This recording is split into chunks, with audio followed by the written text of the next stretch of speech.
Welcome, listeners, to this week's episode of Scream Signal, the only podcast where your heart will burst with fright before you lose unconsciousness. My name is George, and I am joined by my co hosts, Jeremy. And Jeff. And we are very happy to have you guys listening today. We've got quite a bit that we're going to go over this episode, so we're going to jump right in, just like we normally do, by going over what we have recently watched, anything that has kind of stood out, or anything that we kind of want to recommend.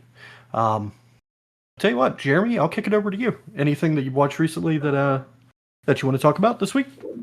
So I was actually out of town this weekend for my wife's birthday, so I didn't get to watch nearly as much as I normally would. But I did actually rewatch one movie that I hadn't seen in a long time, which was Session 9. My wife had never seen it. Oh, man. And I happened to pick this up on Blu-ray pretty cheap while I was out one day. So ended up watching Session 9. I remember really loving this movie when I first watched it. I still think it's a very, very good movie. I don't think I loved it as much as I did the first time. I do think some of the twist, I don't know, didn't land with me, I guess. Maybe knowing the twist hurts this movie more than I think some other movies it does.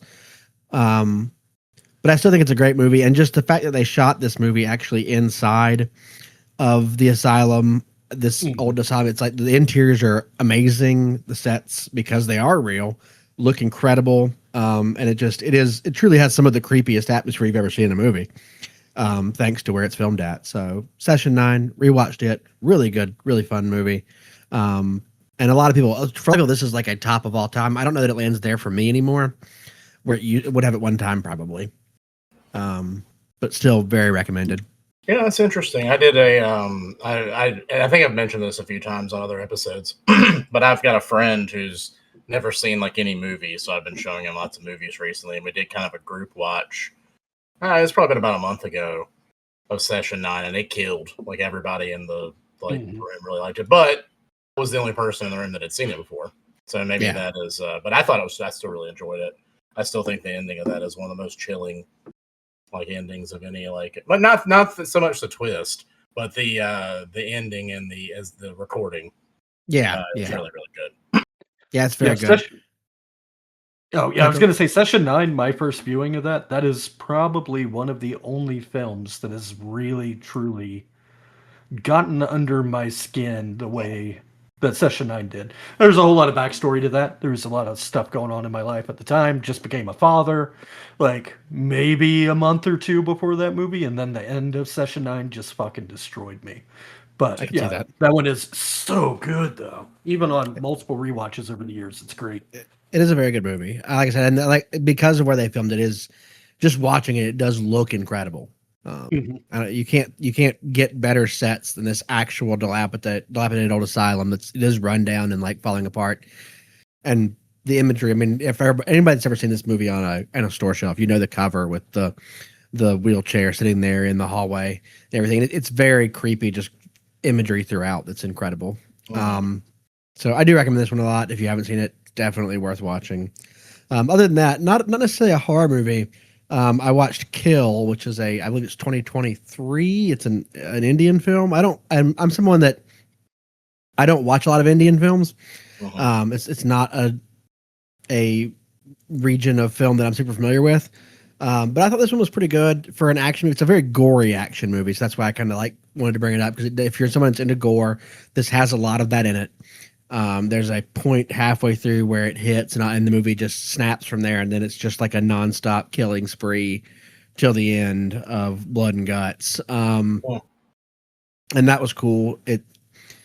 I did when I was watching it. I guess I never think about.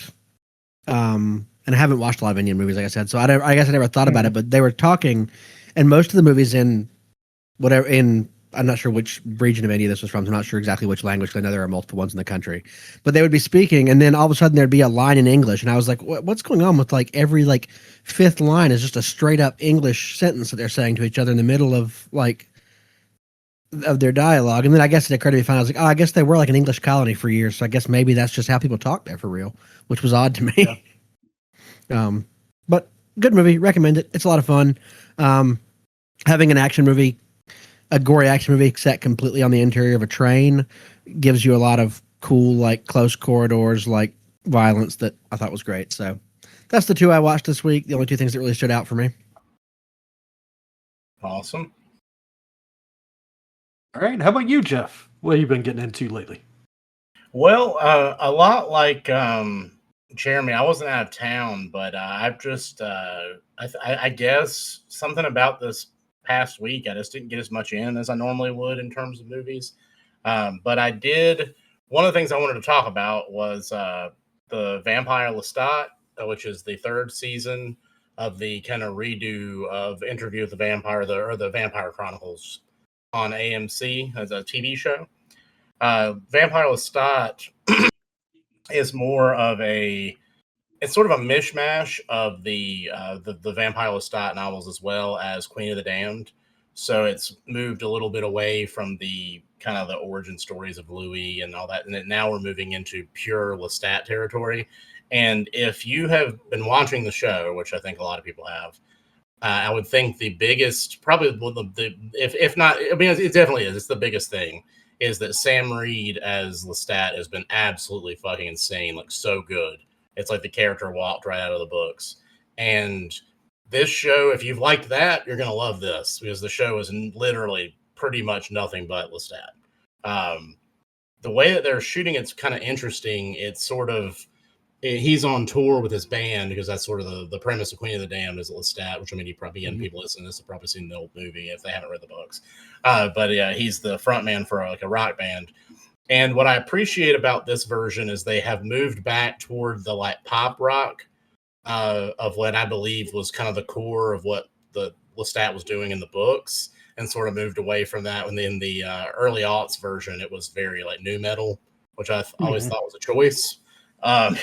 But this feels more right, like more right. I actually think what's kind of neat, Sam Reed playing the character does, he sings all the songs, he performs all the music, and his take is kind of like Michael Hutchence meets David Bowie, something like that.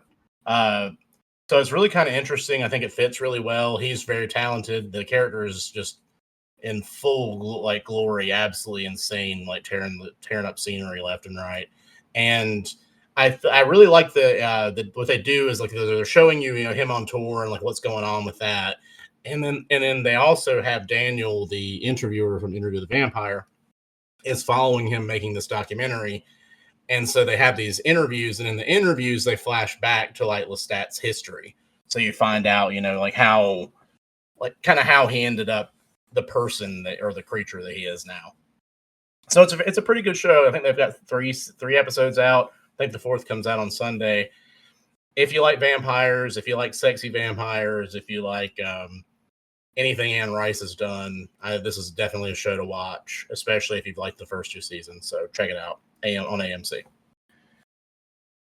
Nice. I'm gonna check that one out. I did like the Interview with a Vampire TV show quite. Yeah, I love the first two seasons. Yeah, I suspect I definitely need to give this a shot. Yeah, I'll definitely be checking this out. I liked these books when I was a teenager. I read them. I obviously young goth kid. I read through all these novels as well, and was a huge fan of these. And when the TV show came out, I immediately latched onto it, and it was still a lot of fun. I think the changes they made were good. They were positive. The change of to most of the characters were all for the better in this. So I really liked it. I can't wait for the new season. Awesome. What about you, George? What have you been watching? Yeah, I got through a few things over the weekend. So first one would be the Resident Evil Welcome to Raccoon City, which I believe we mentioned briefly on our last episode. I don't recall how it came up last time, but it was actually pretty good. I remember seeing the trailer for it when it originally released, and I was like, yeah, I'm not into that. That's going to be terrible. And actually, it was fine. It felt like Resident Evil for the majority of the movie. They take some fun twists with some of the characters. It was a lot of fun. Sunday was Father's Day, and we didn't do a damn thing. We just kind of did a movie marathon. Watched Blue Ruin, which was a rewatch for me. My wife had never seen it. She thoroughly enjoyed that one, as I feel like most of our listeners probably would, even though it's not technically horror. It's horror adjacent, at least coming from Jeremy Soliner. Um, Also watched House of a Thousand Corpses, which was one that I've been wanting to go back to for a rewatch for a while. I still don't love it all these years later, but I appreciate it a whole lot more now than what I did when it came out. So it's middle of the road for me, but I don't hate it as much as I did when it first came out years and years and years ago. Oh, that's And good. then I did have one new watch as well, which was Mike Flanagan's Absentia. Mhm. Great movie. Super well done for being a first feature. I definitely saw flickers of what Flanagan would end up doing after that in Absentia. But yeah, that was just a great little low budget horror film. Had a lot of fun with that one as well. But that was about it. I haven't really watched much else last week or so. I remember Absentia being like really it's one of those movies that does a lot with very little. Like It does. there's not a lot of special effects. There's not a lot of most of the horror comes from the setup and the performance more than it Correct. does any kind of actual like on screen spookies. And I think that that just showed what he would be able to do when he finally had a budget. So yeah, it was really really cool. Yeah, and he wasn't afraid even then to bring emotion into things, which is something that he does, I feel like, with most of his work. Oh yeah. Um, yeah, I mean, between the two sisters, there's a scene where they're both crying and talking out everything towards the end of the movie, and I was like, yeah, this is 100% Flanagan. I get it now. Yeah. But yeah, I'm glad I finally got around to watching that one 15 years after it was made or something. Yeah, some good viewings over the weekend. Sweet. All right. Well, the next topic that we have on our agenda today is just like our previous episode, we are trying to go back and either watch for the first time or do a rewatch of films that we consider summer films since we're right in the middle of summer right now. This week we went for 1979's Tourist Trap, directed by David Schmaler. It's about some group of young folks that are broken down kind of a deserty area off the main road, and they meet a nice, we'll say, kind of like clockwork museum owner who kind of takes them in for the night and gives them some shelter. But since it's a horror film, they obviously start to get killed off one by one. There's a lot of stuff going on in this movie, and I figured we would, we'd give it a little bit of time to talk about it. Uh, Jeff, how about you? What's your feelings on Tourist Trap? Well, I think I stumbled on a Tourist Trap. This was probably the early aughts. I would have been newly out on my own, just moved out of my parents' house, living in an apartment with a friend of mine. And at that point, I was I had gotten the Netflix where you could on disc. So this is dating me quite a bit. Let you know how old I am. But I was getting the Netflix discs in the mail, and this was kind of I think this era was big for a lot of people like us because it used to be your option in terms of like renting movies was to go to the local video store, which could be a mom and pop, it could be Blockbuster, and probably at this point was mostly things like Blockbuster, and just whatever they had was what you could rent. So that was what your options were. You couldn't. It was hard to put your hands on literally any movie. But then when the Netflix popped up, suddenly I could just go and look at this huge category of horror flicks and just pick all these things I never managed to stumble. I never found in a video store. And I remember one of the things I had done is I had a friend of mine had given me this big stack of old Fangoria magazines, and I would just go through and like every movie they mentioned, I'd write it down if it was one I hadn't seen. And Tourist Trap was on the list. I can't remember which issue of Fangoria that I saw it in, but they had mentioned it somewhere along the line. And so I rented this movie, not knowing much about it at all, other than that it was some kind of slasher movie I hadn't seen. And I remember just like the thing that is so flooring about Tourist Trap is there's a lot that's very familiar about it, right? Like it's a group of teens Yeah. on a trip in the summer. Car breaks down. outside of this old roadside attraction. All of this stuff you've seen a million times. Like none of that stuff is anything new. Like none of the characters are anything new. Nothing like that. But at the very beginning, there's this opening where one of the characters, Tate, is trying to find like help because his like tires busted or something, and he goes into this old abandoned gas station, and he's looking around trying to find some help. And when he goes in the back room, he opens the door and this like mannequin thing like pops out, and like there's like a mannequin laying in the bed. And so like that, for me, this is a personal fear thing. I don't like mannequins. I don't like things that are like human shaped and human sized, but not human. Like it bothers, like it hits my uncanny valley really bad. So just the thought of walking into an abandoned gas station and there being like a mannequin in a bed would be a big fucking nope for me anyway. Mm-hmm. And seeing that, I was like, what is this shit? And then it gets even crazier. Like, because then there's these, like, they start moving and their mouths are opening and these, like, big, like, gaping, like, like maws, like, when they move their mouths up and down. And it's, like, all happening, like, seemingly with no puppeteer or anything. And just seeing all this shit happen, I was like, what? And the music, because I believe the music's insane. Yeah, it was. It's Pino Donaggio. That's it, Pino Donaggio. Who was like that. Amazing. Yeah, the soundtrack of this. What's so weird? It's like this calliope, like carnival like kind of music, circusy almost. Yeah, but and what's weird is it does not fit the movie. Like it does not fit like what's happening on the screen. But for some reason, that makes things like way scarier and better. So ultimately, it does work in the movie favor. But it's not music you would ever sit down and think should be in this movie. Like if you're but I mean, if somebody's like watching this, and you're not familiar with Pino Donaggio, like this is he got famous. Big initial break was probably Carrie by Brian De Palma, and then he basically did every Brian De Palma movie after that. So I mean, and then he did The Black Cat by Lucio Fulci. He did he's got like lifetime achievements worth of amazing like composer. So like this guy to have worked on this very small movie in 1979, 3 years after Carrie or something. Yeah. You can see that here, how good it is. And like you said, it doesn't necessarily fit it. You don't think it would, but it works still. Yeah, it does. And it's fun. Oh, go ahead. Go ahead.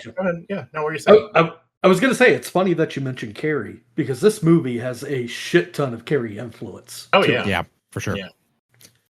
Yeah, absolutely. Yeah, it's got a lot of shades of. I think Firestarter doesn't come till later, right? Yeah, that was like Firestarter's later. That's 80s. Yeah, but definitely Carrie and like what would go on to be like Firestarter type influence of like weird psychic powers. But what's so interesting about this movie is it's like there's so many times you're watching it, you want it to be something like because it feels very. I think a lot of people would describe this as a Texas Chainsaw Massacre clone. That it takes a lot of DNA from Texas Chainsaw Massacre. You could definitely say that, yeah. But that being said, it does a very good job of standing out from being Texas Chainsaw Massacre. It's kind of like saying, I guess you could make an argument that Friday the 13th is a ripoff of Halloween, and it certainly is, but it distinctifies itself a bit. Whereas Tourist Trap really sets itself apart from Texas Chainsaw Massacre with a totally different, like what's going on in it is so weird. It's worth noting too. This is based on a short film that came out like a year after Texas Chainsaw Massacre. So this isn't like it's not like this is just a straight like somebody saw Texas Chainsaw Massacre and said I want to make something like that. The director had already made a short film that this was based off of partially. So there's Texas Chainsaw Massacre influence here, but the psychic parts and everything comes from that short film. Yeah, I think when I was doing some research on it, David Schmoller said a short film's called "The Spider Will Kill You," which unfortunately I haven't managed to watch yet. I do want to get that watched. It's weird. It's very strange. But he said that he was inspired by the surrealist films of like Jodorowsky and I think it's Buñuel. Is that how you say him? Mm-hmm. His name? And and then so that on top of observing mannequins at JCPenney, and like yes, that is what this movie is. It's like 100%, weird, acid trippy, like decaying roadside America, like slapped with like weird fucking like mannequin shit and psychic powers. It's such a weird mix, but it does a great job of being creepy, of being like very uncanny valley and unsettling. Chuck Connors plays the main character in this, and like and just to throw this out here, like if what we've said so far has interested you and you don't want any spoilers, go ahead and skip ahead. Probably over the next like 7 or 8 minutes while we're talking about this. Yeah, because it's gonna be hard to talk about this without spoiling things. Yeah, I don't think okay, so we're spoiling a movie from 1979. So well, sure, but I think it's an understatement. yeah, but yes, if you haven't seen it, skip ahead. Probably understatement. But Chuck Connors plays Slauson, who's like the kind of proprietor of this old broken down roadside attraction. And then Chuck Connors from like The Rifleman, and I think horror fans might remember. I know I remember this, but not everybody's going to. Fox had a TV show in the late 80s, early 90s called Werewolf. Chuck Connors played it was a very cool show. But yeah, Chuck Connors plays the werewolf in that. But yeah, he's the kind of the main villain of this. And he starts off as like kind of the kindly old man who's just helping these kids. But he also plays this character, this brother character, who is just I think Davey is that the name of the Davy's brother. The brother, yeah. He talks about a lot throughout. He wears like this creepy or several creepy like mannequin-esque like half masks, or like weird they kind of remind me of the Pretty Woman Texas Chainsaw Massacre mask, but somehow scarier. And go ahead. I was gonna say, on the topic of the masks all have teeth and a tongue. Right. So and then you can see clearly his mouth below it, but it's so weird. Mm-hmm. It just gives it this otherworldly feel to it. And the eyes are always really dark, and I think that always works really well. And he does this weird fucking voice when he's like Davey, and he'll even like talk to himself and talk to other people like in Davey's voice and his voice. So Chuck Connors is acting his fucking ass off in this movie and doing a great job, like of just bringing the pure terrifying vibes.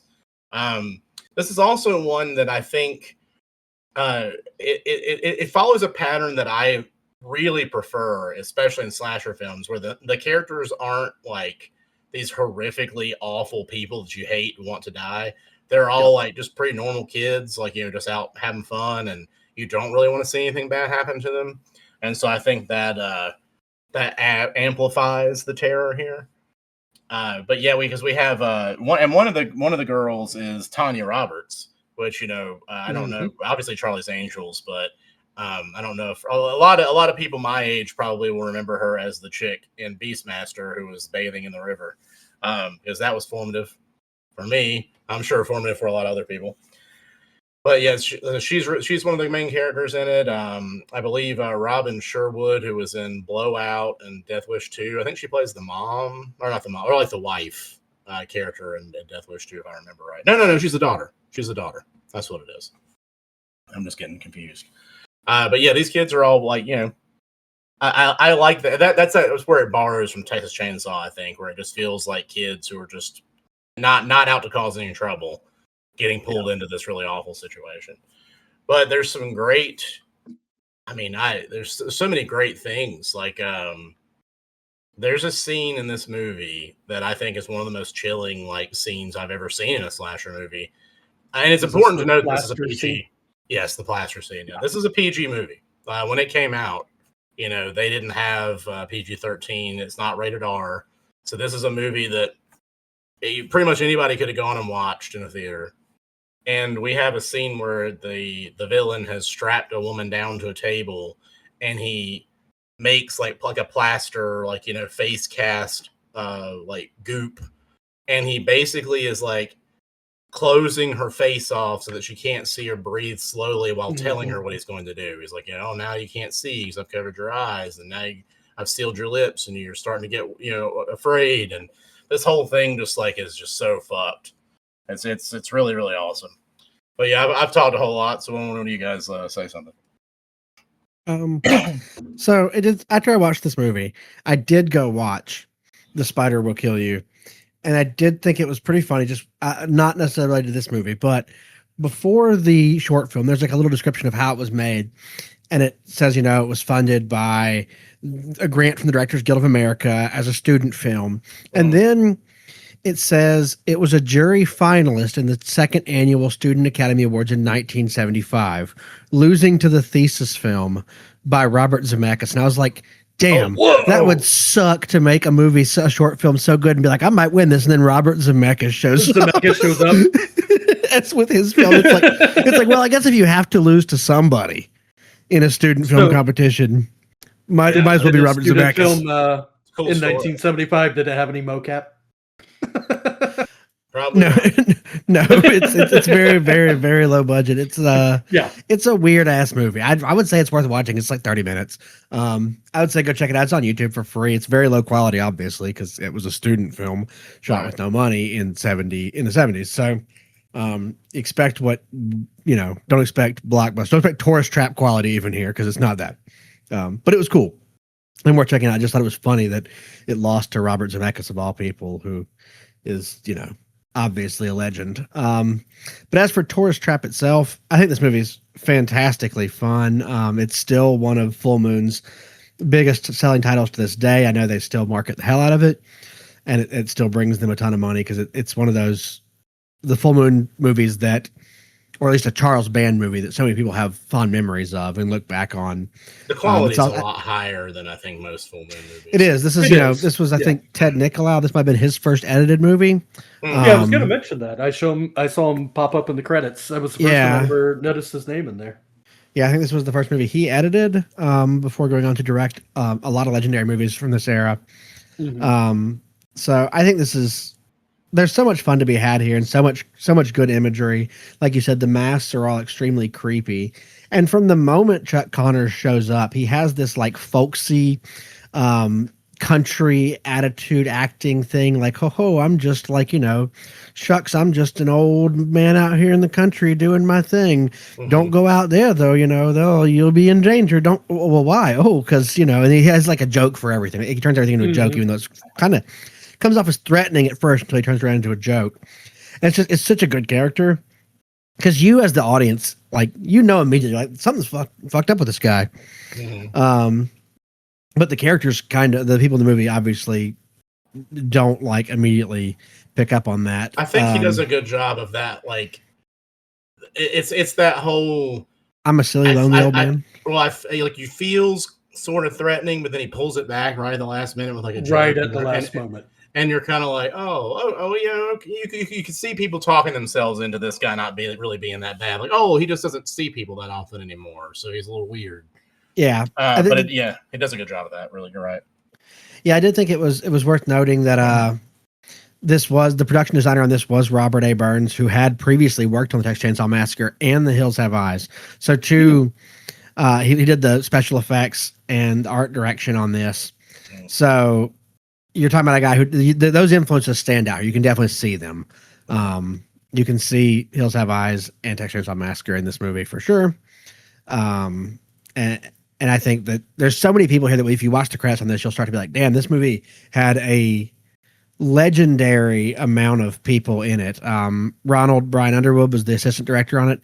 He would go on to direct Tremors and City Slickers and Mighty Joe Young, lots of stuff. So just the crew here is stacked from top to bottom when you look at this movie, and everybody almost on it went on to do crazy, awesome stuff. So just really cool to see where a lot of people got their like start at.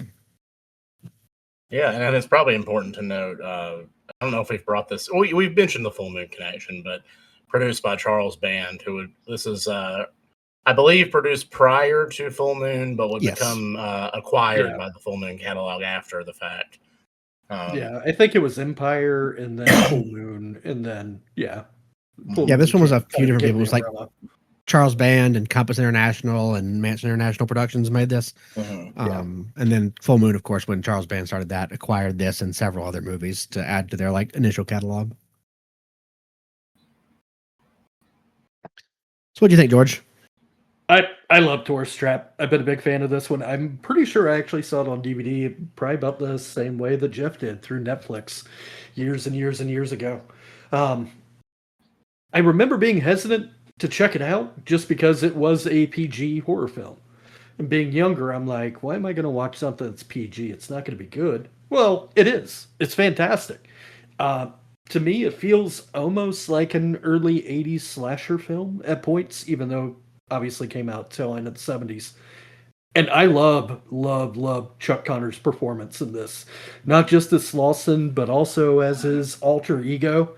Just creepy as all hell. The scene where he's chasing Molly through the woods and he's holding the decapitated like mannequin head. He's like, Mhm. "Come see my friend, little girl," and keeps like taunting her and throwing the head at her. It's great. Yeah, I love this one. It's He just really is the standout performance in it so for much sure. fun, Oh yeah. without a doubt. He was busting his ass, doing a lot of the Yep. work. Which is rare. I mean, a lot of times you watch a lower budget movie that has a name actor in it. They're usually going to phone it in for a paycheck. But no, he gave it his all, and yeah, he makes this movie worth watching, in my opinion. Mm-hmm. For sure. Yeah. It is worth noting. I don't know if this is still a thing that's happening, but about in 2024, it was announced that Alliance Media had acquired the rights to a remake of this film that's supposed to be produced by Barbara Crampton. So Ooh, that could be interesting. Barbara Crampton's produced a lot of great stuff in the last few years, honestly. Yeah. So if that ever comes to fruition, actually happens, a million things get announced they've acquired rights to and never actually sees the light of day. So if that happens, I'd certainly be curious to see what a 2026 or 2027 version of Tourist Trap looks like. Me too. Yeah. Yeah, I wonder. It's one of those things. I wonder. Which of course I'll watch it and I'll be interested to see it. If it comes out. But I almost feel like this is a movie that gets so much better because of when it was made and the look that it has. Oh, for sure. Being really dark and like grainy on film, I think makes it work so much better. It's kind of like Texas Chainsaw Massacre. I think not that the remake wasn't good. I think the remake is good, but there's a special quality to that original that makes it feel like almost like a home video or something. And like this one exists in that same space, that like weird kind of like a lot of the interior shots, especially just this like dimly lit, creepy like 70s house quality that just feels so real in so many ways that I think a lot of set type things don't. If that makes sense. I don't know. Obviously I'd be willing to see it. I would check out a new thing, but yeah, this is one I almost wish they were doing a sequel or something rather than trying to remake it. Yeah, I think if a remake of this actually happens, like I said, if it happens, Right. I think I'd have to look at it as a totally separate thing. I'd have to Sure. detach it because there's no way. I don't think you can replicate this feeling today. No. There's no way. Yeah.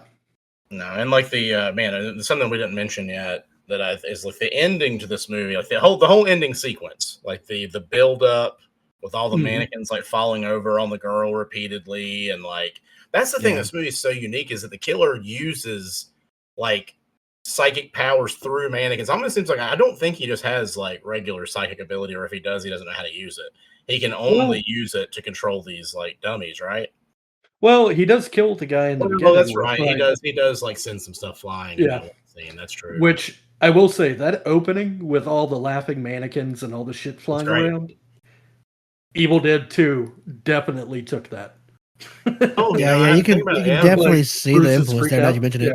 yeah. Yep. That's a good point. But like the very end of this, like the last shot, I think is so perfect.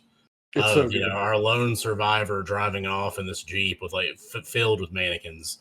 I was like, man, this is like because I think a lot of 70s movies try to go for these like edgy, dark endings, and a lot of times they don't work for me. Like I love the movie Death Game.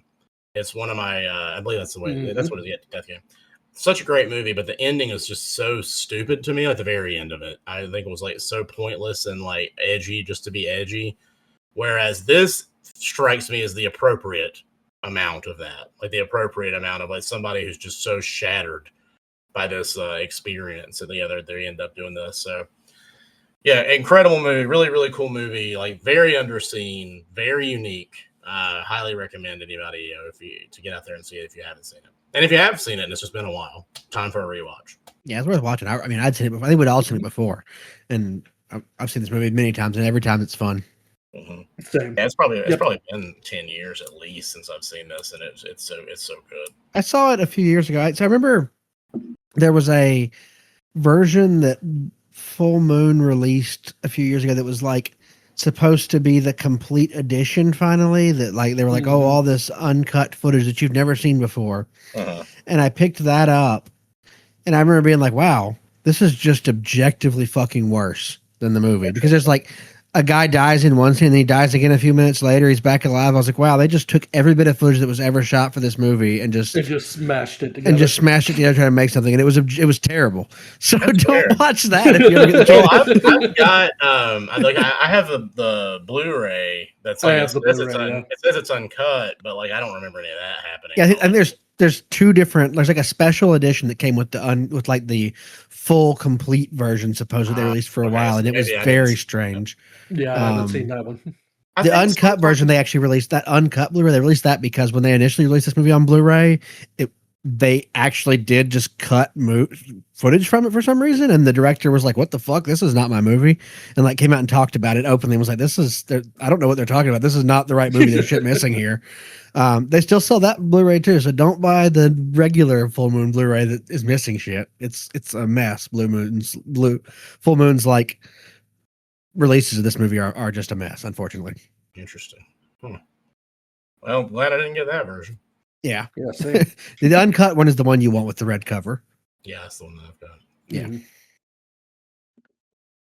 So anyway. Well, sounds like we all enjoyed Tourist Trap. Hopefully our listeners will as well. I'm sure they will if they check it out.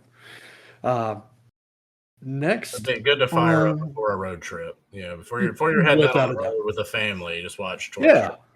That one, Hills Have Eyes. Yeah. Texas Chainsaw. It's a nice little triple feature before you head out. Make you feel good about it. Yeah. Next on our episode this week, we wanted to go back to something that we've done previously on some of the other episodes. Recently, Shudder has started adding seasons of Tales from the Crypt, the classic HBO horror anthology series. And we've done season 1. We've done an episode that covered the first 9 episodes of season 2. And today we want to go through the last 9 episodes of season 2. Yes. And for this, I know, Jeff, you were saying you've talked a lot, but I'm kicking this over to you, man. You are our Tales from the Crypt expert. I have seen this series just once or twice over the years. Yeah, once or twice. We'll begin. We'll pick up where we left off, and we're going to start with episode 10, which is the ventriloquist dummy. Aired June 5th, 1990. Ventriloquist Dummy was based on Tales from the Crypt number 28, which came out in February of 1952. This episode is directed by the great Richard Donner and starring Don Rickles, the great Don Rickles, and Bobcat Goldthwait. The synopsis is: a young boy sees a famous ventriloquist on the night of his final show and dedicates his life to becoming one himself. Years later, when he looks up his mentor to get some pointers on his act, he learns a sinister secret about the dummy Morty. This one, for me, I would say is a 4 out of 5. I think it's an excellent showcase of the tongue-in-cheek humor of Tales from the Crypt. Because, like, what's interesting about this episode, I think it kind of starts off in like a darker space, where it's kind of showing this old ventriloquist and his dummy, and it's kind of creepy, and it has this old vibe, and like some murders are happening, and somebody covering up the murders, the fire, and then Don Rickles' character gets injured in the fire. All that's kind of dark. And then when Bobcat shows up later as a grown man to get some pointers from his mentor, then it kind of goes into this almost like Child's Play 2 like level of like slapstick horror that becomes this very funny and fun sort of thing. One of the things I learned about this episode, I did not know before this doing the research, was that Don Rickles plays both, the ventriloquist, and he does the voice of Morty, which I think is awesome. I didn't know that. Oh, yeah. So cool that he did both of those. And, for the people who, again, some spoilers are going to pop up here. The twist in this one's I think everybody knows it's coming a mile away. It's not something that I think they do. They're not even really trying so much to hide it from you. And it's a lot of fun. Like, it's just one of those like ridiculous, crazy, like special effects extravaganzas that's so gross and awesome. I don't know. What do you guys think? This is a great episode. I love Don Rickles anyway, so Yeah, and Bobcat Goldthwait. These are two greats, and it was just it's a ton of fun. The reveal at the end is gross and like so gross. You're like, damn, that's nasty as hell. So it works really well. It's one of those episodes that has great comedy scenes. It has great gross out scenes. I think this has everything that you want from a Tales from the Crypt episode, in my opinion. So I think this is a good episode. Yeah, and like you were saying, Don Rickles is great in it, and this starts off a trend with this like half of the season for me of known actors playing against type completely. Like, yeah, Don was an asshole, right, in his comedy, but he is menacing as all hell here. I love it. No, it's great, and there's some fun little Easter eggs. Richard Donner and his wife are in the bar scene here as like patrons in the bar. And also one of the bar patrons is Mindy Rickles, Don Rickles' daughter. Huh. So that's a kind of neat little backstory things going on there too. So it's a lot of fun. And I think especially if you like that, I guess it's kind of evoking like a 40s, 50s kind of vibe. It's like sort of fun. So plus, it looks like Frank Darabont wrote this screenplay. I didn't realize that. Oh, wow. I didn't realize that either. Yeah. That's really cool. Yeah, that's really cool. I missed getting the writer on that one, so that's cool, Frank Darabont. Yeah, that must have been pretty early on in his career, so that's fantastic. Yeah. It's always good to see Mr. Potato Head cut his hand off. So, well, true. Sometimes you got to see that. Uh-huh. All right. Well, moving on to episode 11. Judy, You're Not Yourself Today. Aired June 12th, 1990. Based on Tales from the Crypt number 25 from August of 1951. This one is directed by Randa Haynes, the director of Children of a Lesser God, and written by Scott Nimfro, who's a famous producer.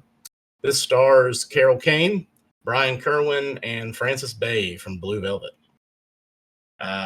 An elderly cosmetic saleswoman convinces a young beauty-obsessed wife to try on a magic necklace that allows her to swap bodies, but things take a dramatic turn for the worst. So this one's interesting for me. I love Carol Kane. Like I have a massive crush on like 80s Carol Kane. I think she's so great. She's funny. She's beautiful. She had this like silent movie era, like look, like, actress look to her that I always thought was really awesome.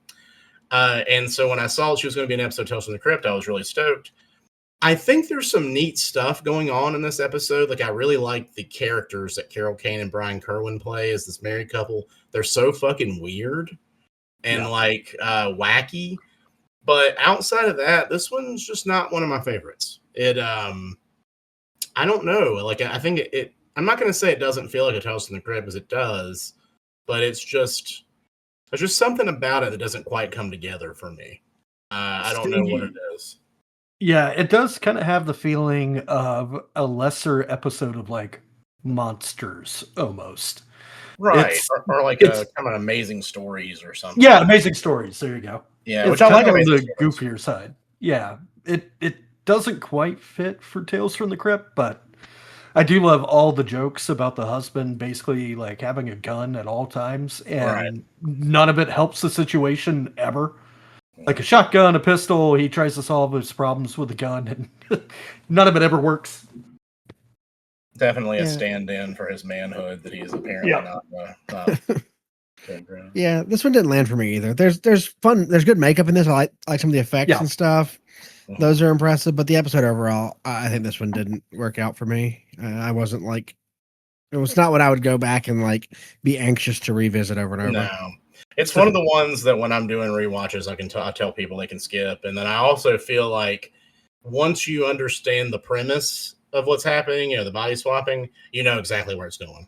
Like, it's just one of those. Yeah, like, you're like, okay, I know exactly where this is heading. And, like I said, Carol Kane's, I mean, she's beautiful in it. There's that, but like, it's just not it's not one of my favorites. So you should definitely watch it, see what you think, because this might be your favorite. You never know. Moving on to episode 12, Fitting Punishment, aired June 19th, 1990. This one's based on The Vault of Horror number 16 from December 1950. Directed by Jack Shoulder, famous for Nightmare on Elm Street 2, Alone in the Dark, Wishmaster 2, did a whole bunch of horror stuff.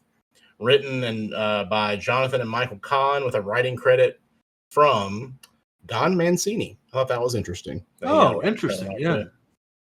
For you guys who don't know, Don wrote Child's Play. Child's Play. And would become the director and writer for the series after that. So, yeah, he's awesome. We love him here. So it's really cool to see him get an early credit. This one stars Moses Gunn, John Clare, and Teddy Wilson. A young boy comes to stay with his mortician uncle after the death of his parents, but his uncle turns out to be a crooked and miserly old man. After a spat, the boy is cruelly crippled by his uncle, who then begins to consider a plot to relieve himself of the financial burden, but at what gruesome cost. This one's really pretty high up for me. It's probably a 4 out of 5. Mm-hmm. I remember this one as a kid being like really, really spooky, the ending especially.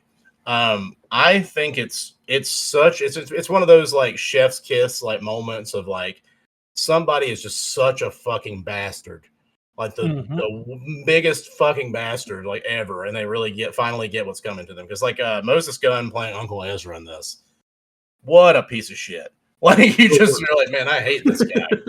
I cannot wait to see something awful happen to him, and boy does it. It comes. There's also some good comedy in this. Like this has a line that I just always remembered, even as a kid. I remember Uncle Ezra telling the kid, it's like Jesus said, "A penny saved is a penny earned," and the kid's like, "Well, Uncle Ezra, Jesus didn't say that. Benjamin Franklin said that." And he like smacks me, "Don't talk back to me, boy." And I love how he like keeps calling the organ player guy like a freak and a pervert, like for no reason. Mm-hmm. He's just always going off on that guy. But yeah, this one like moves into like it has this kind of like kind of a lighter, like he's a bastard, but it's just more of like, look at how much of a bastard this guy is, and like a little light feeling, and then it moves right into super dark territory of like what this guy would do after he's hurt this kid, and the revenge that the wraith or whatever of the kid gets like to come back at him. I thought this one was great. What do you guys thought? Love this one. I would agree with a 4 out of 5. Ton of atmosphere here. Jack Shoulder, fantastic director. I haven't seen anything he made that I disliked. Yeah, I really enjoy this one. Yeah, same. I like this one a lot. I'd agree with the 4 out of 5. I think this is the kind of story that when I think of Tales from the Crypt in my mind, at least the comic Tales from the Crypt, this is like exactly the kind of story that I think of with Tales from the Crypt. The more I like, there's a lot of stuff in the series that's based on comics that are EC comics but aren't Tales from the Crypt. But this one to me feels like exactly like a Tales from the Crypt ass story. So I like this episode a lot. It's also notably the only episode in the entire series with an all African American cast, which is interesting. I never really noticed that, but yeah, you're right.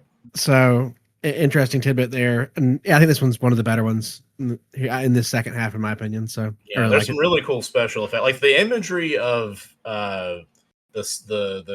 unfortunately I'm forgetting his name, but the nephew's character like coming down the stairs on the crutches with his feet like ahead of him, like cut out of like inside the shoes. Just really, really cool and really. I remember the first time I saw it as a kid, it freaked me out. And I was like, "Oh god!" Yeah, it's a great scene. Yeah, it's really, really good. So highly recommended one there.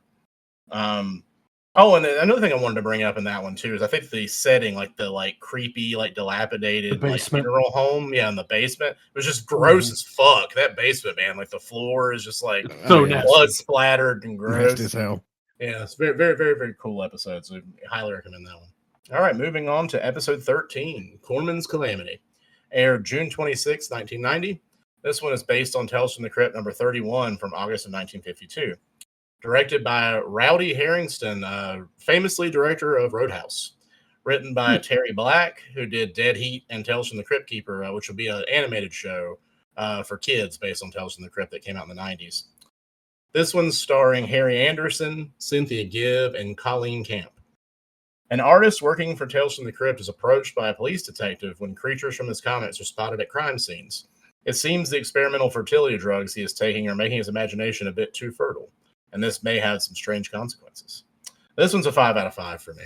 I think this is like quintessential Tales from the Crypt. If I were going to map out like 10 episodes from the whole like run of it, this would be in the 10 for sure. I love Harry Anderson in this. I think I just love Harry Anderson. I just anything he's in. Like I like Night Court. I like It. I think he's the best like older Richie from It we could ever have. He's just so awesome. I love the meta approach with like him being an artist working at Tales from the Crypt. I love the two guys who's I should have gotten their names who are playing like Bill Gaines and one of his other guys like doing this like running through these Tales from the Crypt stories like, hey, what about a guy who has to eat his own like short ribs or that sort of thing like in the background is so great. I love the comic art they show in this is a lot of fun. The monsters, there's several different practical effects monsters in this that are all really, really cool. I mean, it kind of hits all my buttons for like all the things. And then again, as I'm guilty of, I really like the whole like love stories that pop up in like horror, related stories. So I kind of like that. Even if I guess this one could be kind of falls into that like, kind of post 70s, like I'm married to this person I hate, like thing that, is a trope. But if you can kind of forgive that, I think everything else really works. The most egregious mistake this whole thing makes to me is trying to convince me that Colleen Camp is not hot and is some kind of like like awful like wife or whatever. Because that was a bit weird. They're like, look at this woman who's just a miserable monstrous troll of a woman, and you're like, yeah, like I know who Colleen Camp is. Really? Who are you fooling? This is like when they put like attractive women in Carrie remakes, and they're like, "Oh, she's a nerd." Yeah, exactly. Ugly nerd, and you're like, "No, stop it."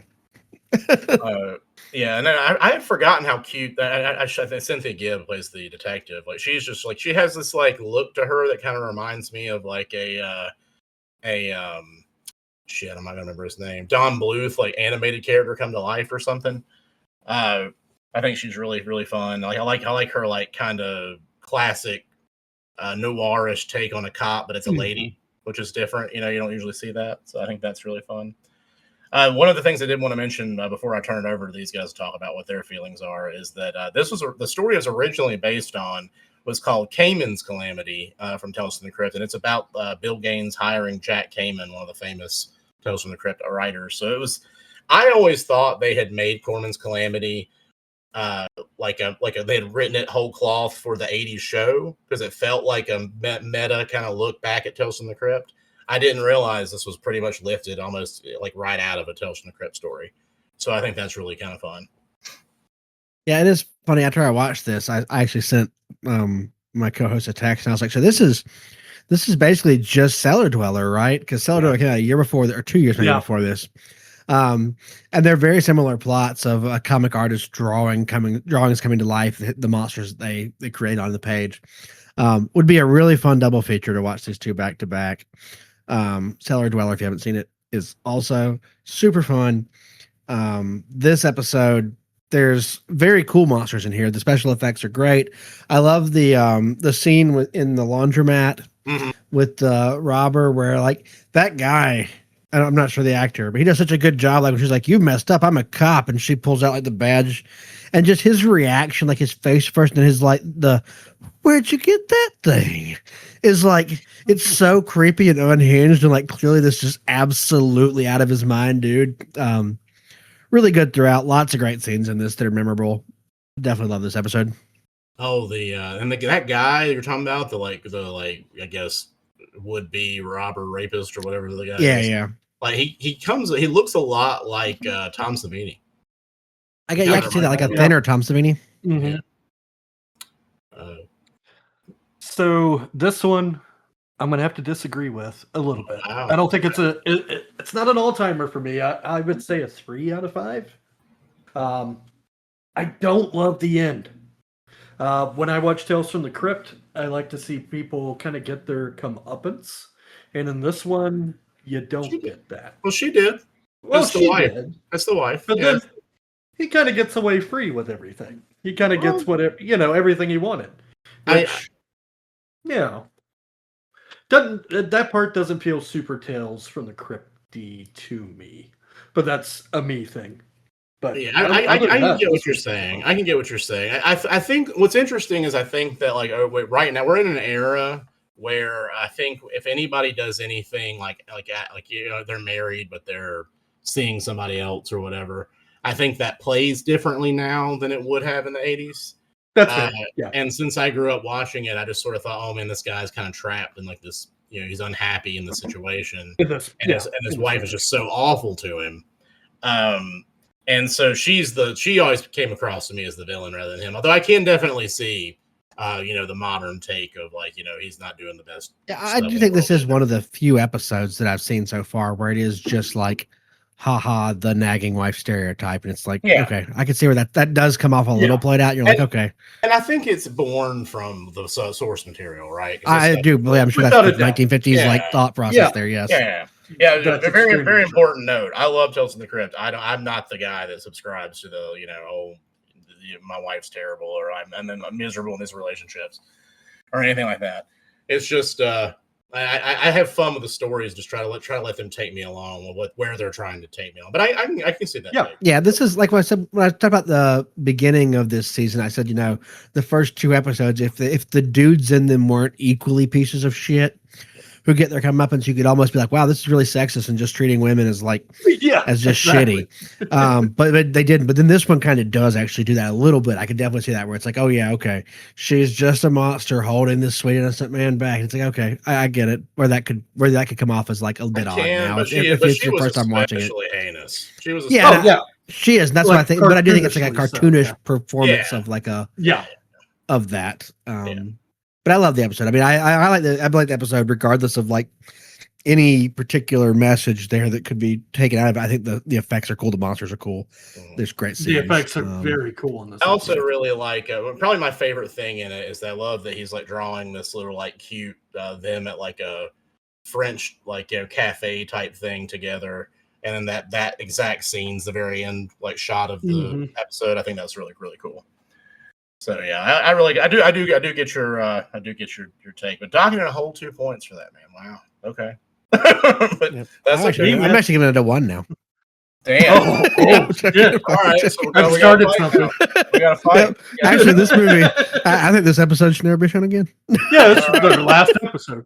All right. Well, things are going to take a turn here. We hear me whipping some ass. Anyway, next episode. Episode 14, Lower Berth, aired July 3rd, 1990, based on Tales from the Crypt number 33 from December 1952. This was directed by the great Kevin Yeager, special effects wizard who did Freddy. He also directed Hellraiser Bloodline, although he had his name taken off of it. So, say that was real. I love Hellraiser Bloodline. I'm not an I do too. I'm a fan. To be fair, Kevin Yeager doesn't hate Hellraiser Bloodlines either. He just doesn't want to be.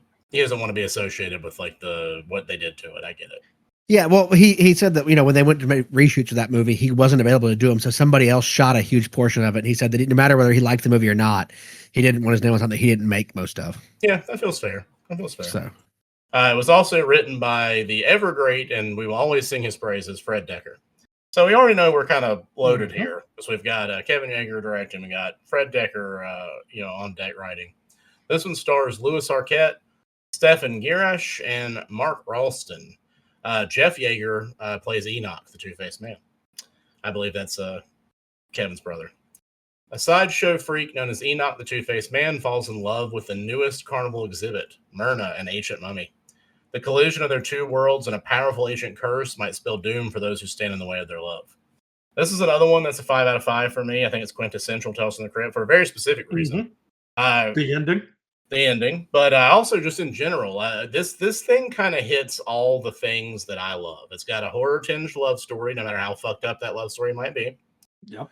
It has a carnival setting, which I'm a sucker for. And then you make it a sideshow, I'm even more of a sucker for it. So I'm just on board with this 100%.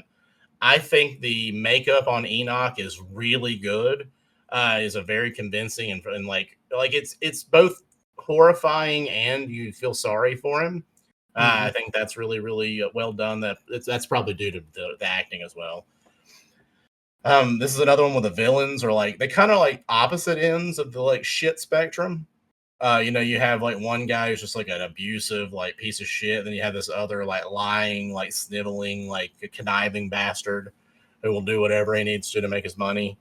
And like one of them, I'd also like how they kind of stand on opposite like financial spectrums. It appears because you have Sickles as this like kind of gross, dirty carnival man, and you have Kling as like this like well dressed, almost like a European gentleman looking guy. They come across as like a really like evil duo. And then of course it's going to be really hard to talk about this without spoiling it, so we will just go ahead and say this story is the origin story of the Crypt Keeper. The Enoch and Myrna are his parents, and at the very end we get treated to a baby Crypt Keeper puppet, which is adorable and awesome. Mm-hmm. So yeah, I think it's great. This one's really it's what's interesting is for the subject matter, which almost should be kind of funny. This episode is not really that funny. It's pretty dark, pretty gruesome. This one is a pretty dark one. Yeah. But the special effects, especially for Enoch, holy crap. So they are phenomenal. Uh-huh. Yeah, the special effects are fantastic. I like the episode. I wouldn't give it a 5. I'd probably give it like a 4 out of 5 myself because it's not one that I'd probably go back and watch a whole bunch of times because it's not a super fun episode, which is the Tales Crypt that I love. It is kind of dark, and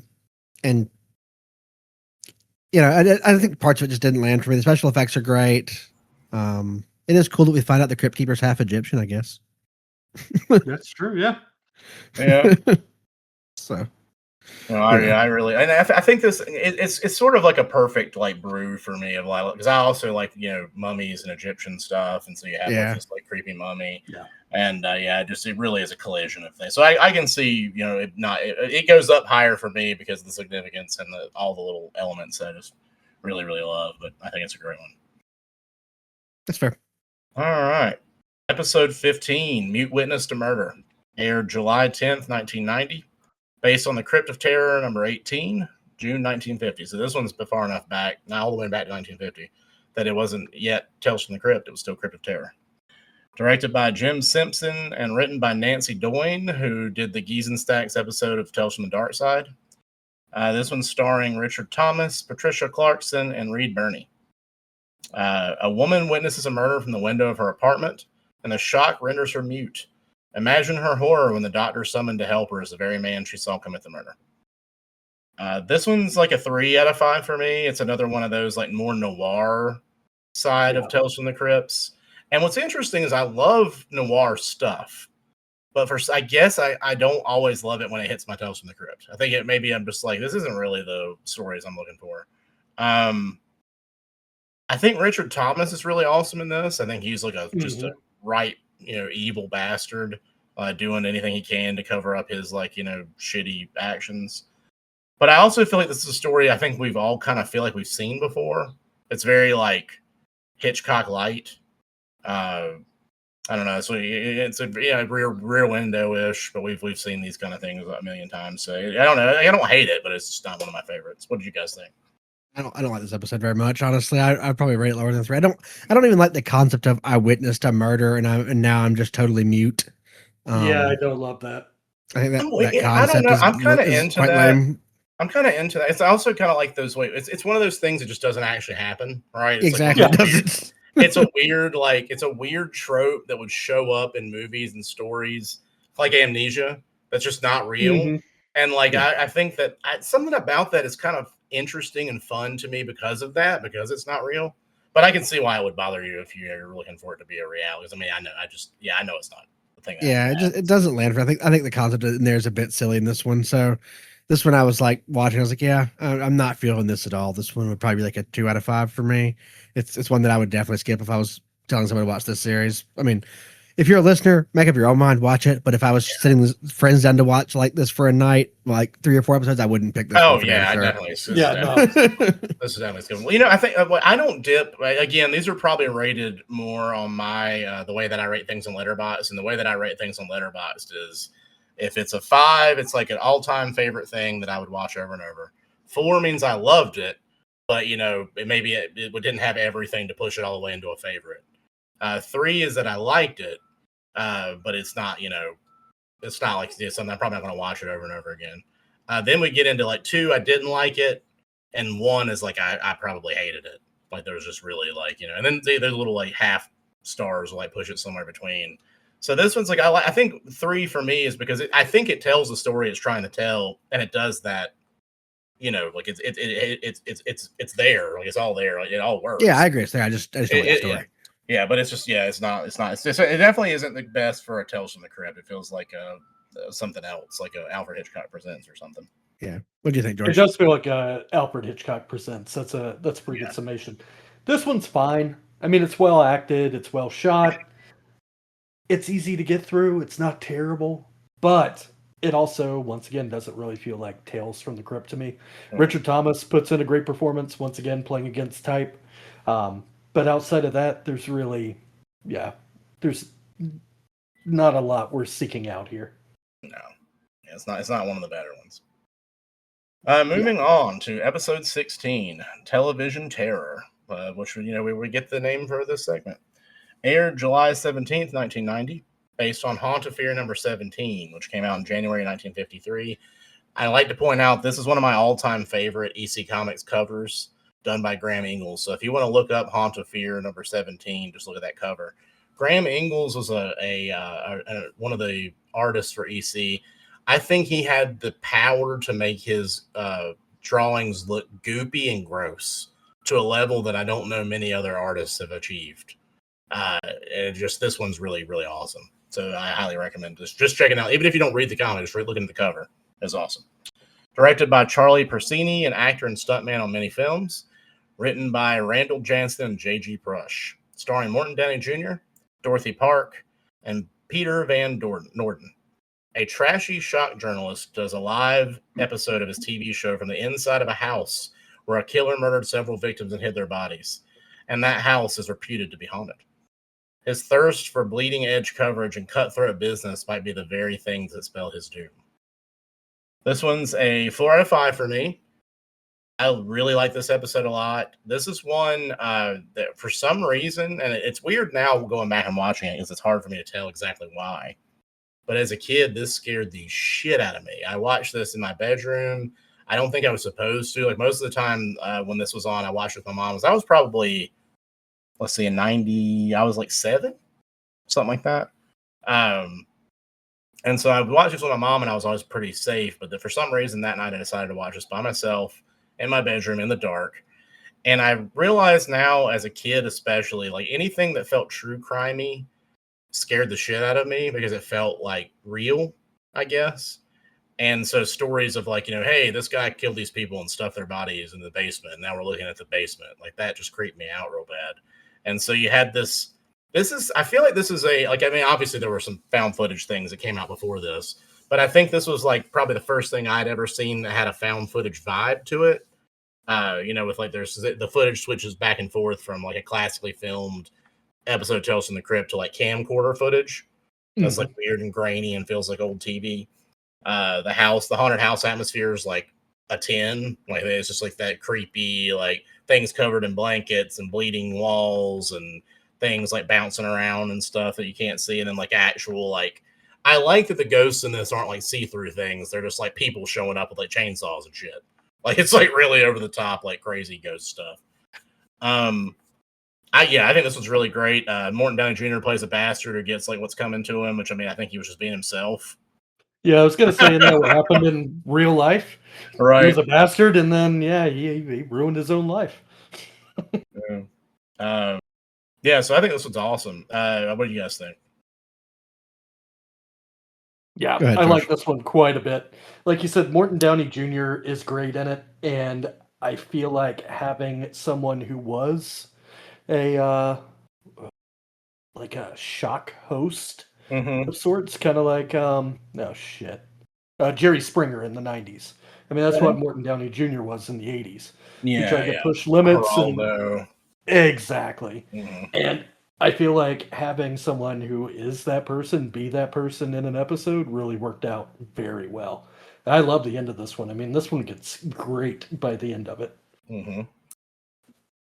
Yeah, I think this is great. There's I think it's very interesting that there's this entire episode about, a a camera crew going to a supposed haunted house, and then years later, this exact form of television would become so popular.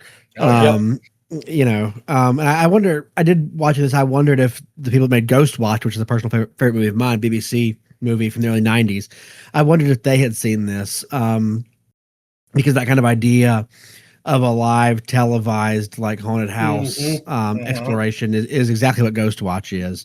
Right. And I highly recommend Ghost Watch if you haven't seen it, by the way. Like I said, personal favorite of mine, fantastic movie. And the story behind it's great. And so I think that was just really cool to see like this show do this concept, knowing now in the future from this where we are and how that brand of television in particular has taken off and is so dominant that channels like the History Channel and stuff are basically just the Ghost File, like Ghost Watchers channel or whatever, it's like all they play. So just really interesting, very cool to see. Good episode for sure. Yeah. It has a great like final shot. Yeah, it does. Martin Downey Jr. just hanging again outside of this like haunted house. Really, really awesome. This is also another one of those though, like where I mean, he's kind of an asshole, right? Like he's an asshole to the, but is he an asshole to the level that he deserved to be like chainsawed and hung outside a window? I don't know. Like maybe that's a little bit much. Yeah, it's like asshole. That's not the punishment for asshole. That's the punishment for something so much worse than that. Right, exactly. But I still think it's great. It does. It maybe doesn't always like ring with the Tales from the Crypt vibe, but it's just a very good like scary story. So I think and I kind of like sometimes when you have the episodes that do that kind of go, okay, we'll take a little break from like the incessant like comedy. There is some comedy in this. But we take a little break from the like overwhelming comedy of something like Corman's Calamity, and we go into like really dark territory. So I think it does a good job of that. All right, moving on. Episode 17, My Brother's Keeper, aired July 24th, 1990, based on shock suspense stories number 16 from August 1954. This one's directed by Peter S. Seaman, the writer of Who Framed Roger Rabbit and Wild Wild West. And it is written by Jeffrey Price, who was Seaman's co-writer on those projects. Starring Timothy Stack from The Wonder Years, Parker Lewis Can't Lose, Jonathan Stark, Billy the Ghoul from Fright Night, in case you didn't recognize him, and Jessica Harper from Phantom of the Paradise. We were just talking about Brian De Palma earlier, and Suspiria. Two Siamese twin, or actually, I don't know why I need to say two. Siamese twin brothers have to live with each other despite having polar opposite personalities. Eddie wants a separation surgery, but Frank is too worried about the risk. Will a new love in Frank's life be enough to split the pair for good? This one's probably a 4 out of 5 for me. This is one I remember seeing a lot when I was a kid. I must have had it on like a VHS tape because I think I saw it more than I saw a lot of the other Tales from the Crypt episodes. I remember really liking this one because I thought a lot of the special effects were cool, like a lot of the way they shot the conjoined twins and like that whole thing. I think that I don't know what it is, something about the Odd Couple thing as like conjoined twins. I like the whole like this one's the party animal who's like crazy, and this one's the stuffy one that just wants to read novels and listen to classical music. That just cracks me up because I feel like it feels like so almost impossible. It's like a thing. I'm sure it is possible, but it just feels like weird and strange. This one's definitely one that cranks a lot of the. It's another one of those ones I think it like cranks the humor to like 11 and then gets super dark. For at least for a moment before it gets back to like being kind of funny. But yeah, I enjoy this one a lot. This one is one that is like a less. It's not supernatural horror. It's definitely more of like just people doing shitty things to each other. What did you guys say? This was fun. Like good acting, a lot of funny scenes. The dance scene's funny. Because it's so ridiculous. There's such like the dancing's so fucking bad. You're like, why are they fucking dancing like that? And then it's revealed what's going on here. Right. It is interesting. So, I think we've mentioned before the podcast that all of us are at least from North Carolina, which the term is used in the show a lot, Siamese twins, which is not used anymore. We say conjoined twins now, but the reason that term is around, Siamese twins, is because similar to these two in the show, Chang and Eng Bunker were two conjoined twins in the early in the 1800s, I believe. Yeah, who were conjoined in the same way. They shared a liver, and they lived once they moved to America in North Carolina, similar to that, and that's where the term, because they were from Thailand, so from Yep. Siam it was called then. So that's where the term Siamese twins Right. comes from. So it is interesting just watching this and being from North Carolina and knowing that bit of history about like the most famous pair of conjoined twins in history were conjoined in the same way and lived out a very interesting life and were married and stuff, had families, children. So it's funny seeing this and knowing the real kind of story. I guess this was very likely based on. I'm sure whoever wrote this initial comic was aware of Chang and Ing. So cool episode. The conjoined effect itself, I don't think looks great when it's shown. I think it looks a bit silly and weirdly like done, but it's done for comedic effect most of the time, so it doesn't really ruin it because it is mostly a funny episode. So I enjoy it. I'd give this like a 4 out of 5 probably. Mhm. I think this one is one. There's certain stuff I remember. Like I remember after they've had this big knockdown drag out fight, and you see the one brother like dipping his pen into the blood and stuff to sign the papers. It's a shot that stood out in my mind as being really cool. And just I think I think you're right. I think when you do see the little flesh conjoined thing, it's a little comical and probably intentionally so. But I think the way that they all the ways they had to shoot this to really get off the conjoined twin thing and the perspective thing for that, I think was what really made it impressive in terms of that on that level. It was really for fun sure. that way. Episode. So moving on, episode 18. George, did you give your opinion on it? Oh, sorry. Oh, you're good. No, this one's fine. Not my favorite of the season. It has some fun moments. Like you were saying, yeah, I do agree. Some of the effects don't hold up as well now when we have, TVs that show us everything on screen. But no, I mean, this one's fine. I like the twist at the end. There is, I guess, kind of a little bit of a supernatural element, right, with the very end. But yeah, this one's decent. All right. I was trying to think of the supernatural element. Yeah, I don't know. Oh yeah, doesn't so they get separated, right? Yeah. One of the brothers dies, if I remember correctly. Doesn't the other one start to go evil a bit? No. The main So one who survives. So what happens is they have this kind of big fight, and where one of them's they're trying to kill each other or whatever. Yeah, exactly. And they follow. Neither of them are dead. They kind of pass out, and then I'm sorry for the spoilers, guys, but they sorry. The brother who's been staunchly against being separated signs the papers so that when they wake up and the guy's like, oh, well, now we're both going to prison forever because I killed those, we're both, if I go to prison, you go to prison or whatever.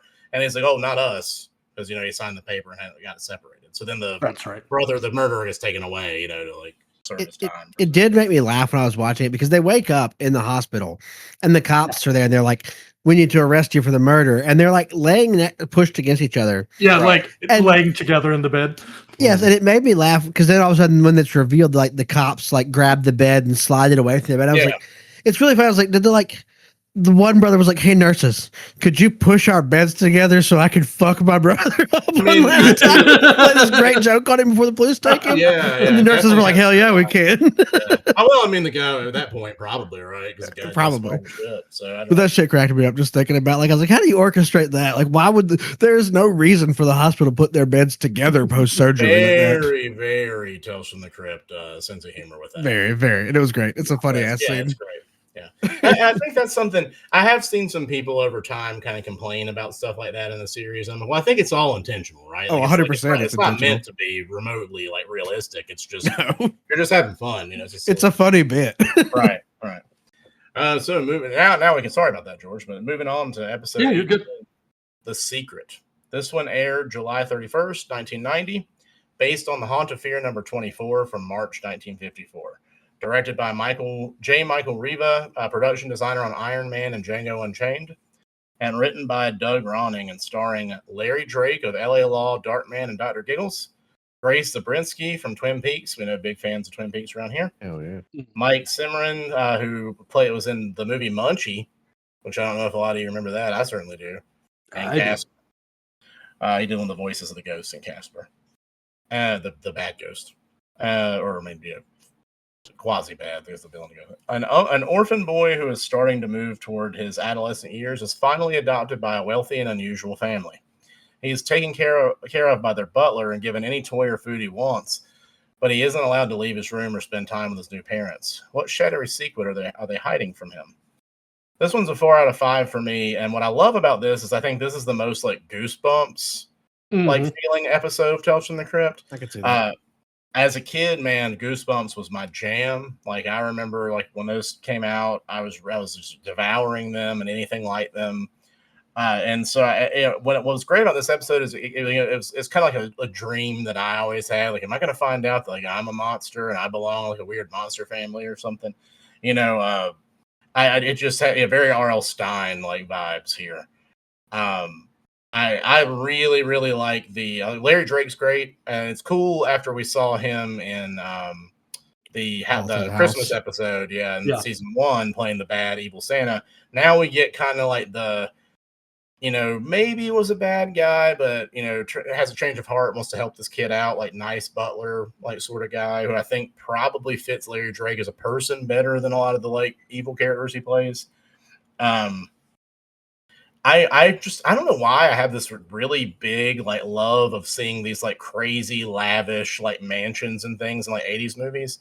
It was a special time for that kind of shit because I don't think you see that type of like extravagance. It was a very specific look. Like everything felt like it was old, like really old, like from the 30s. Like anytime you were like looking at these like giant mansions in these movies. I think it's because modern rich people have these like very minimalist like house design where like when you look at 80s stuff, it is very maximalist. Like there is like fancy like woodwork around every door and banisters and all this, and that's like just not how modern houses are built ever. So it's like so much cooler to see it.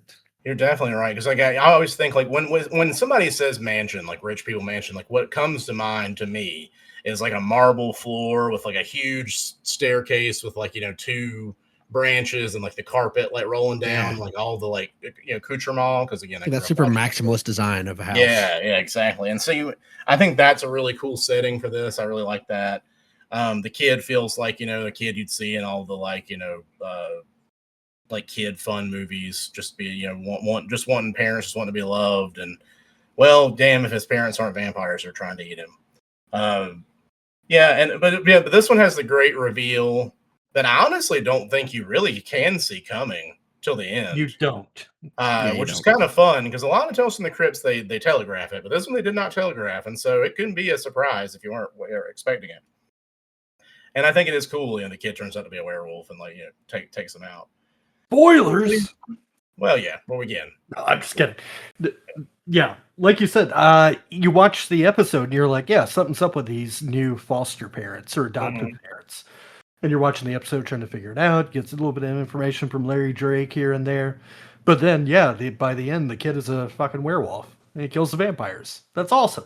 It's great. And then you got to have that great end stinger where he shows back up to the orphanage, like, hey, I realize I'm a werewolf now and things are going to go the way I want them to from now on. And they're like, hell yeah.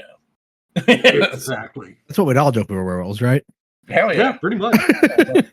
Exactly. Yeah. Now, fun episode. Lots of cool stuff in this. Like I also love the house because I like that style too. I don't think there's very much exciting about watching modern movies where it's like, here's a guy standing in a house full of glass walls and white floors and white walls and white countertops, and yep, that's boring as shit. And these old episodes like this, they look great. The interiors look great, and it adds so much character to shows that you don't see anymore. I think so. And this is great. Cool episode. I think you hit on something that's like so big for me, is that like I like some sci-fi, but I'm not into a lot of sci-fi because I think a lot of sci-fi takes that same like everything's very sterile and clinical and like minimalist, and to me that's just so boring to look at. But there's probably the reason why like Star Wars is one of my favorite sci-fi series is that everything looks real lived in, really like dinged up and dirty. It feels just more like a real world than like, this, we built this set, and everything's like pristine. Same. And if someone was a minimalist and they walked in my office or my living room, they would fucking hate me. Because it's just A lot shit of art everywhere. everywhere. Art everywhere Yeah. stuff. I'm in no way into minimalism. So yeah, so there we go. That was the rundown. We finally finished season 2. And hopefully you guys will go and check them out. I think there's definitely more good than bad. And we did notice in our preamble before we talk a little bit before we start the show that this is the longest season of Tales from the Crypt, so they get shorter after this. Do you want to take us into our recommendations there, George? Yeah, I was going to say. So now that we finished up Tales from the Crypt, we like to do recommendations. I know normally we do a handful, but this time around we went with a subject where I believe we're just going to do one recommendation. Yeah. So one thing that we noticed about the second half of Tales from the Crypt Season 2 is that there's a few episodes about conjoined twins. So for our recommendations this week, we are going to be recommending a piece of media that involves evil twins of some sort, or twins and horror. So let's see. Jeremy, you want to kick us off on that? yeah, I was going to start this episode off with a fairly modern movie, actually, that a lot of people might have actually seen, and that is Good Night, Mommy. This is Good one. a movie about a woman. I believe the original is it German? Is the original or what? Is it German? Is Norwegian? Swedish? I'll look it German? up. Good Night, Mommy. 2014. It looks like it is probably Austrian. German. Oh yeah, so Austrian. So this is a movie about a woman who and her twins move to a new house with their mother after she has some face changing cosmetic surgery. And then from there, kind of the boys, these children, I guess don't recognize them. I'm trying to get through this without any spoilers. So, don't recognize their mom, and stuff starts to go from there. Without giving anything away, it's a movie that is creepy atmospherically, I think, and has tons of really cool scenes that are worth checking out. Yeah, just highly recommend it. Good. There was an American remake. I don't think I've ever seen the American remake. So I don't know if it's any good or not. But I definitely recommend the 2014 original. Yeah, I've seen that, the 2014. I think it's pretty good. It definitely has. It's one of those that I think it keeps you guessing for a long time as to exactly what's going on, and that's always a lot of fun when you're not really sure where it's going. All right, Jeff, what's your recommendation this week? My recommendation, I'm going to cheat a little bit. The actual plot of this movie is not about conjoined twins or twins at all, as far as I can remember. But it is directed by twins. This movie is American Mary, came out in 2012, written and directed by Jen and Sylvia Soska. It's starring Catherine Isabel, and it is about a medical student who descends into a dark world of underground surgeries to pay her tuition costs, and finds that the profession may just change her for good.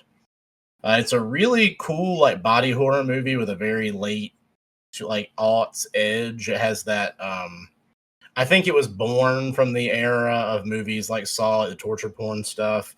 And it does share some things in common with it, but I think it's elevated a bit above some of the ones like some of like the later Saw series and things like that.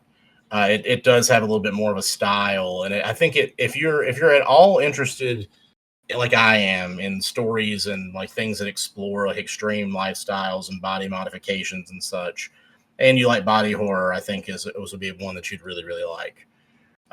It is intense. So it's one of those movies that's not going to be for everybody. And obviously, there's some trigger warnings here for any kind of like essay and any kind of like extreme like like it's torture, violence, things like that. You might want to be careful with this one. It's not going to be as bad as like the worst things on some of those dark lists or anything, but it is definitely harder than maybe your average watch. But I think it's pretty good. And I love Catherine Isabel, like pretty much in anything she's in. I've been following her since Ginger Snaps. Yeah, if you told me Catherine Isabel's in a horror movie, I'm probably gonna check it out. Yeah, without a doubt. Just off that line. Mm-hmm. Yeah, American Mary is a fun one. I feel like I saw that when it came out, probably around, I don't know, 2014. I feel like it came around. Yeah, I think. When did it come out? 2014. I think it was after the Ginger Snaps trilogy for sure. Yeah. And yeah, I think I saw this around the time it came out too, and was a real big fan of it. And I was really like, when I learned about the Soska sisters making this, I was like, well, damn, I gotta check out anything they make in the future. And that didn't quite pan out like I'd hoped, but yes. But this movie's fantastic, and it does have some pretty gross shit in it for sure. I think a lot of people might be turned off by that if you're not into like that kind of stuff. I definitely agree that it might not be for you, but it is a lot of fun, I think. Oh, a movie I just thought, if you have seen, this is an underseen movie, but if you have seen Strangeland, oh yeah, I am pretty sure you'd like American Mary if you enjoyed Strangeland. Strangeland is one of those movies that I check very regularly to see if it's ever going to get off of DVD and come to any other format. Yeah, it's also one of those movies that I wonder, because you know how long I have not seen Strangeland since probably maybe shortly after it came out. And I remember you will not enjoy it as much now. Yeah, I am almost positive I won't enjoy it as much now because it's a movie that has a very specific era to it. Yeah, and it's about things that, like, again, when I was younger and a little more edgy, I was probably like, yeah, and now I'm like, so I don't know. But I am interested to see how I feel. I really like, I think Dee Snider's really cool. So, same. Yeah, I mean, it's still a fun one, especially if you go back and watch it with some of that nostalgia still there. Yeah. I mean, it's probably been 5 or 6 years since I last saw it. But yeah, it definitely has its flaws, but yeah, Strangeland is still a lot of fun. I haven't seen it in 20 years. It's one of those that I keep hoping they re-release, so I will watch it again. But maybe eventually I'll just have to like bite the bullet and watch the DVD and accept that it's not going to happen. Right. I think I did see him saying something about it's a problem with the rights or something. The rights to it. But I think that I read something recently that said I think he's reached an agreement that it's going to be coming to like Blu-ray and stuff. So that'd be great. That would be cool. All right. George? My recommendation this week is an older one than either of the other recommendations. I went with Madhouse from 1981. Was directed by, and I'm going to butcher the name, but Ovidio Assanitis. Italian director. It feels very much like that era of Giallo, that late 70s, early 80s era. I originally went into this, I think I found it on streaming a few years back, and I was thinking it was the Vincent Price Madhouse. But I threw it on, and I'm like, oh, okay, yeah, I'll watch this. Italian director, why not? Something I haven't seen. Yeah, come to find out, this thing is brutal. It is about a woman who is being kind of followed and tormented by her sister, who is a twin sister, who is a psychopath. And this one gets very, very, very gruesome. Even for that era of Italian films. There's a lot of animal murder. I'll go ahead and throw that out there because I know that's going to put off a lot of people. But if you can get past that, obviously it's all simulated, not like Cannibal Holocaust. But if you can get past that point, this is a really, really good, dark, grim slasher film. It ended up being one of the video nasties, I believe, if I'm not mistaken. So that should tell you quite a bit. The UK did not like this movie. And after seeing it, I can see why. But yeah, this one has some great scenes in it, some great kills. Definitely worth checking out. I remember seeing this one probably in the Netflix era, in my Netflix era, because I was probably just finding movies I had never seen. And I remember it being really weird. It's very weird.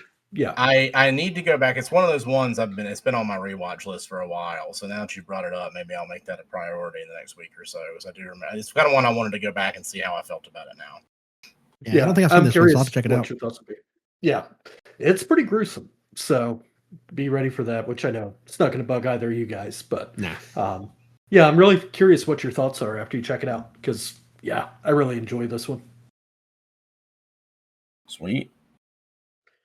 Well, hopefully these will be some good recommendations for you people out there who are just dying to find more stories about twins, because I'm sure that was on everybody's list this week.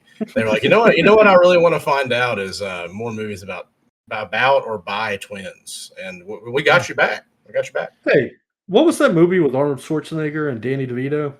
I believe that one's called Buddies. Yeah, Buddies? Brothers or something. Brothers? Oh, okay, that's it. Yeah, Something my like bad. that. Thanks, I appreciate that. I was racking my brain to figure out the name of that movie.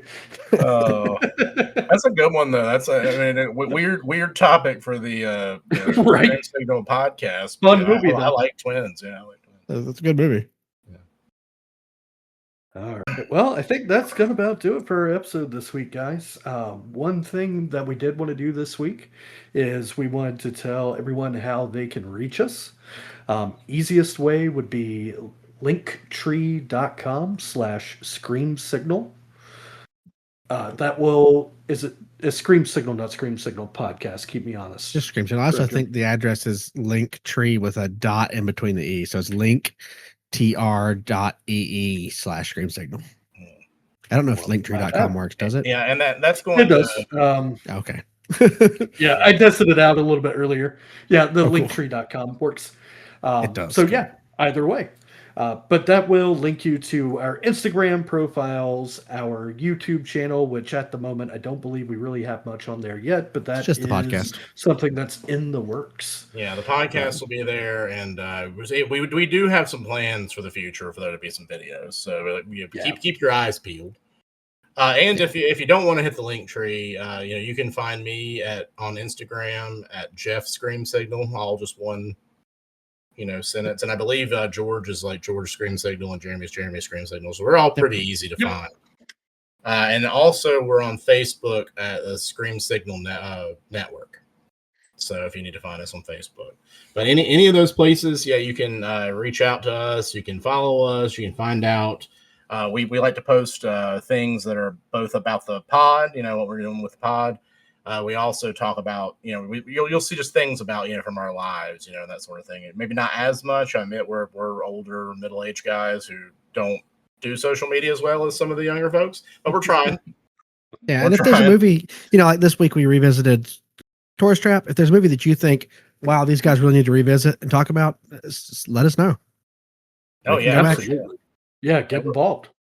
Yeah, we would like to hear what you guys like. Although it can be daunting because we are some insane lovers of movies. We've seen a lot. I'm sure there are movies you guys have seen that we haven't, and things you want to draw our attention to, and even things we've seen you just want to hear us talk about. So we want to know what you guys want to hear. It helps us to know what to program for the show. So yeah, let us know.